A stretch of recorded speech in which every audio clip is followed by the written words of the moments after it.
Добрый день, уважаемые дамы и господа. Следующий важный вопрос, который хотелось бы с вами сегодня рассмотреть, это управление собой. Да, что это такое, насколько это важно, каким образом шаг за шагом управление собой или власть над собой можно было бы формировать. В первом приближении, надеюсь, что такое управление, как оно работает, всем понятно. Вот если представить, один человек нервничает, переживает, волнуется, там, пот льется, руки дергаются, на него посмотреть уже у самого возникает напряженность, да, потому что состояние человека, оно автоматически передается тем, кто находится рядом, и включает различные негативные эмоции. Понятно, что ничего хорошего в этом нет. Да, представьте, другой человек, прямо противоположная картина. Он абсолютно спокоен, ну, спокоен, как удав, да, говорят иногда. В глазах свет, легкая улыбка, да, каких-либо негативных реакций нет. От него исходит свет, уверенность, доброжелательность. Да, вот смотрите, глаза, взгляд открытый, светлый, смотрите, вам приятно, он своим состоянием сразу вызывает доверие. И вы понимаете, что да, вы так не можете. Этот человек более высокого качества, да, классный человек. Он гораздо больше знает и умеет, чем вы. Почему вы нервничаете? Ну, может, не показываете, предположим, да? А он нет. Да? В целом это соответствует способности управлять собой. Да, в идеале, что такое управление? Вы, да, в своей голове отдаете команды, ну, если упростить. Я спокоен, я расслаблен, в груди огонь, в глазах свет, легкая улыбка. Ну и говорите те слова, которые вам нужны. Вы отдаете своему сознанию команды. Сознание эти команды слушает, говорит, понял, и выполняет. Вы сказали, я спокоен, и вы чувствуете, напряженность уходит. Все, вы спокойны. Мне очень хорошо, да, и сознание, если способно эти команды выполнить, выполняет, и вам действительно на душе хорошо. То есть управление собой– это что? Мы отдаем команды, и эти команды наше сознание реализует. Что сказали, то и получили. Но это как бы по сути управление собой. Фактически, если детализировать, да, эту тему, то можно выделить, да, классифицировать, то можно выделить три основных этапа, каким образом человек наращивает управление собой. Да, и, разумеется, да, развитие– это переход от начальных этапов к более высоким. Три основных этапа. В первом приближении, как они выглядят. Понятно, что на занятиях мы рассматриваем все это на порядке подробнее, со всеми внутренними механизмами и, конечно, практически реализуем. Но понимания сути сейчас будет достаточно. Как выглядят три уровня управления собой? Первый уровень– это подсознательное управление. Откуда оно возникает? Вы родились, глаза открыли, вы начинаете копировать реакции окружающего мира и вписывать в свое сознание ту информацию, которую слышите. Да, ну, когда вот понятийная база минимальная, да, ну что там требует с ребенка? Какие цели твоей жизни? У тебя критичная самооценка или как? Ты критичен к этому миру или как? Ты веришь в себя? Для него эти слова пока непонятны. Тут к этому еще нужно прийти, и взрослые люди, большинство людей осознанно на эти вопросы не отвечают. Да? Не отвечают. То есть в основном управление поведением идет на уровне вот тех реакций, которые человек скопировал. Что плохое? Обиделся, поплакал. Хорошее? Обрадовался. Да, это вот реакция. Есть ситуация из окружающего мира и есть привычная эмоциональная реакция. Вот это есть подсознательное управление. Управляют эмоции и управляют желания. Хорошо или хорошо это или плохо? Ну, вначале это неизбежно, а в конечном итоге, конечно, это плохо. Да? Вот что отличает успешного человека от обычного? Обычный человек эмоционален. Хочу– делаю, не хочу– не делаю. Обидно– расстраиваюсь. Но если что-то хорошее, ну, в принципе, можно порадоваться. Да, вот если вы проанализируете свою жизнь, посчитайте, сколько времени, там, часов в неделю вы тратите на переживания, на обиды. Как правило, это собирается много времени. У кого-то там чуть ли не треть жизни в негативных состояниях происходит. То есть треть жизни, да, треть времени жизни, да, фактически треть жизни взяли и вычеркнули. Отпущено 60, по сути, прожил в позитивном состоянии 40 примерно. Ну или там отпущено 90, прожил 60. Остальное время проплакал, попереживал, позлился, кого-то там проклинал или еще что-либо. Да? То есть подсознательное управление – это что? Это потери времени. Да? Вместо того, чтобы действовать, человек переживает.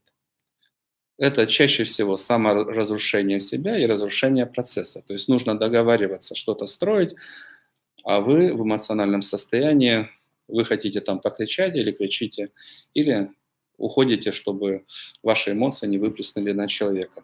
Процесс не идет. Да? Там, где успех, второй уровень управления, это осознанное управление. То есть поступать вот таким образом эмоционально – это недопустимая роскошь. Входить в негативные состояния – это преступление. То есть время, предназначенное для того, чтобы думать и действовать, и получать наслаждение, используется прямо противоположным образом. То есть второй уровень управления, осознанное управление, то есть здесь что? У человека есть четкая цель, что он хочет от жизни, что он хочет от себя. Он понимает, какие реакции допустимы, они правильные, они хорошие. Ну, там, покой, свет, да, этика, уважение, да, то, что дает благо. Он понимает, что такое недопустимо. Переживать, страдать, обижаться, оно может естественно для обычного человека, но очень вредно для успешного. Вредно. Да, когда эмоции бьют в голову. Да, человек этот сначала думает, какой я хочу получить результат от ситуации, какое для этого нужно состояние, какие для этого нужны слова. В целом он определился. Страх, переживания, страдания, эмоции – это вообще не нужно. Это вредит. Это разрушает самого человека, и это ухудшает ситуацию, замедляет движение к цели. Поэтому он культивирует, да, власть над собой. Разум думает, воля управляет. По крайней мере, вначале нужен покой, да, вообще негативные реакции блокируются, да, самообладание, покой. И свет. Он живет в позитивном состоянии. Огромное число проблем, эмоциональных конфликтов там, из жизни, более 2/3 проблем вычеркиваются. Да, вообще нет поводов для расстройства, если поставил цель владеть собой. Да, вот состояние радости или там покоя, вот в каком состоянии находится человек, это уже определяет его разум и воля, а не привычка пострадать или там обстоятельства. Да, вот власть над собой. Это второй этап. Да. Разум управляет. И он подумал, решил, зачем мне страдать и быть слабым, и разрушать процесс, да, когда более правильно спокойствие, самообладание, терпение. Если кто-то провоцирует конфликт, то решаем задачу, как его погасить. Ну или найти там какое-то другое рациональное решение. Зачем скандалить, если можно попрощаться с человеком? Или перенести встречу на следующий раз, или какие-либо другие решения. Но в конечном итоге это способность погасить желание обидеться, разозлиться, поступить эмоционально, это сохранить спокойствие, самообладание и найти наилучшее рациональное решение. Все успешные люди, ну, по крайней мере подавляющее большинство, да, они этим владеют.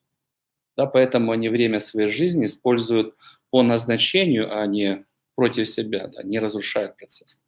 Это вот осознанный уровень управления. И третий уровень управления, ну, в нашей терминологии это сверхсознательное управление. Суть в чем? Человек, ну, особенно творческие люди там, или публичные люди, они понимают, насколько важно состояние, в котором ты находишься. Есть ли воодушевление, есть ли энергия, есть ли вот то, что тебя переполняет, и ты готов поделиться, есть у тебя сила влияния или нет. Да, большинство людей, они внутри опустошены, они этого не чувствуют, они чувствуют там свои проблемы. А когда человек с этим начинает работать, он понимает, насколько важна вот внутреннее состояние, внутренний настрой, внутренняя энергия. И тогда человек ставит цель, чтобы сила внутреннего состояния, огонь, который горит в груди, вот в целом сила, воодушевление, вот все хорошее, насколько важно, чтобы это состояние постоянно росло.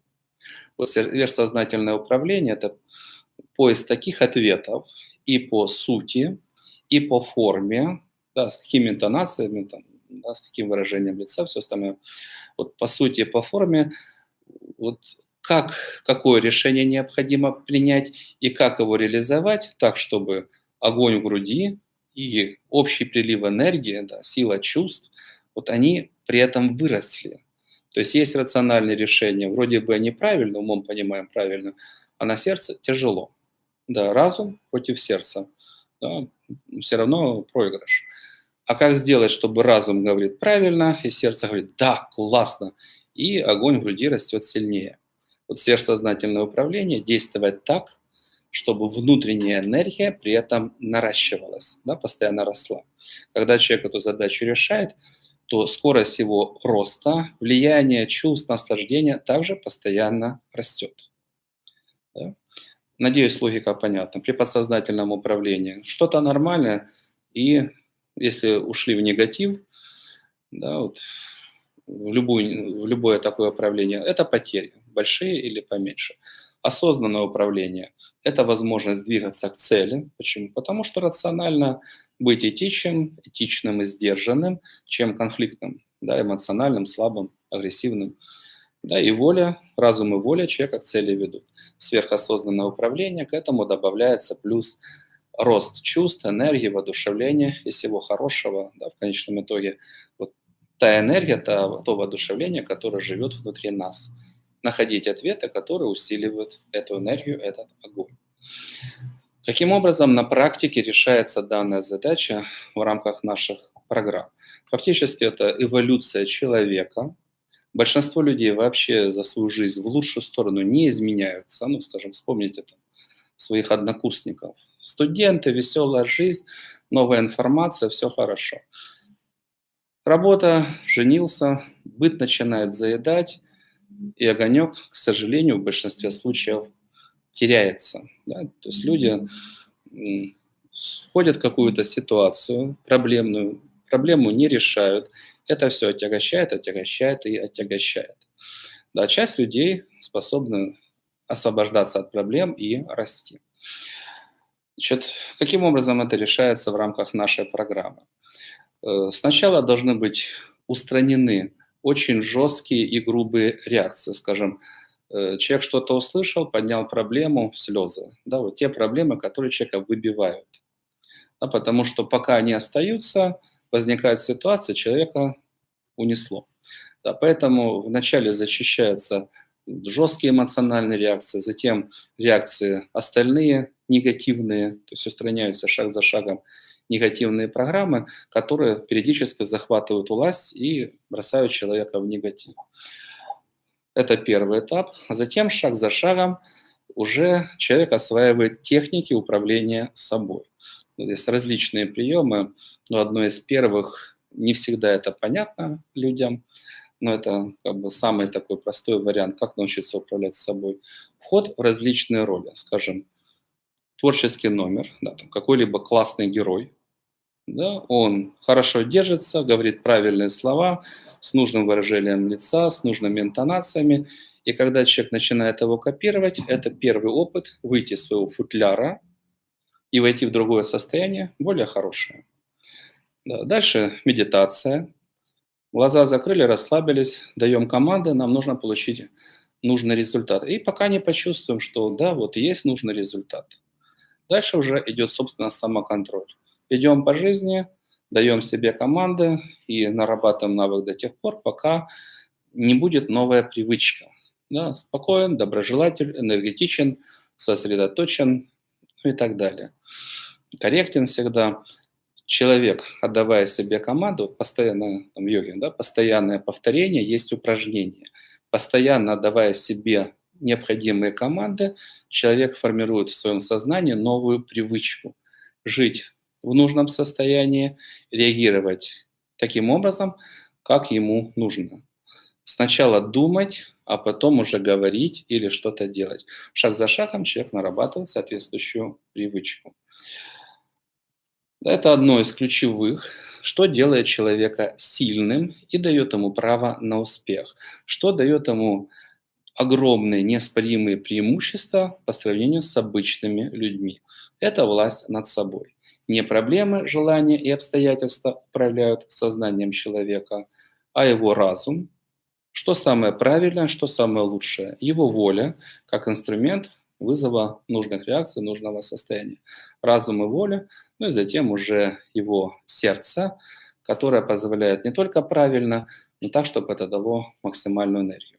Вот это начинает управлять человеком. Надеюсь, для вас эта информация была важной. Надеюсь, вы примете решение. Хватит, чтобы переживания управляли и обстоятельства. Нужно, чтобы управляли человеком разум, воля и пламенное сердце. Пожалуйста, это можно реализовать. Я надеюсь, есть в какой-либо еще другой системе обучения. Если вам близка наш подход, наше направление, добро пожаловать на наши курсы. Спасибо. Пламенного сердца, железной воли и холодного разума. Спасибо, успехов.